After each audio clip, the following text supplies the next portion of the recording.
তো ভাই, তোর সামনে আছে হ্যাঁ। চারটে কলম, ঠিক আচ্ছা। আছে? তুই দেখতে পাচ্ছিস। হুম। এবার এই চারটে কলমের মধ্যে যে কোনো একটা এরকম কলম তুই তুলবি, আর হুম। তুলে তোকে স্কোয়ার বানাতে হবে।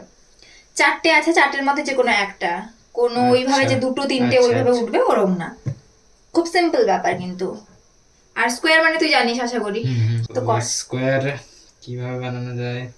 একটি কলম। একদম যে কোনো একটা।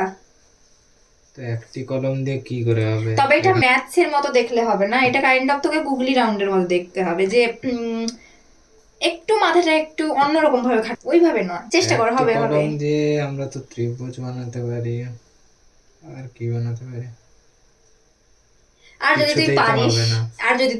তাহলে তোর সামনে অনেক একটা বড় অপরচুনিটি আছে, তুই আমাকে 1 মাস যা বলবি আমি তাই শুনবো। এখানে রাখলে তো এটা ত্রিভুজ, একদম। এখানেও সেম। One eternity later. হবে না। ইয়ে, আমি জিতবো। একটা পেনই তুলেছি, তুই দেখতেই পাচ্ছিস। হ্যাঁ।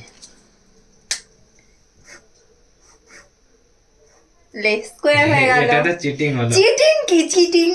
কোনো কিছুই চিটিং নয়। আমি বলেছিলাম একটা কলম তুলে, আমি একটা কলমই তুলেছি, আমি কোনো দুটো তিনটে চারটে কোনো কলম তুলিনি, আমি একটা কলমই তুলেছি। আমি বলিনি যে খাপ খোলা যাবে না কিংবা আঁকানো যাবে না। আমি করেছি। আমি বলেছিলাম স্কোয়ার করতে, আমি স্কোয়ার করেই দিয়েছি।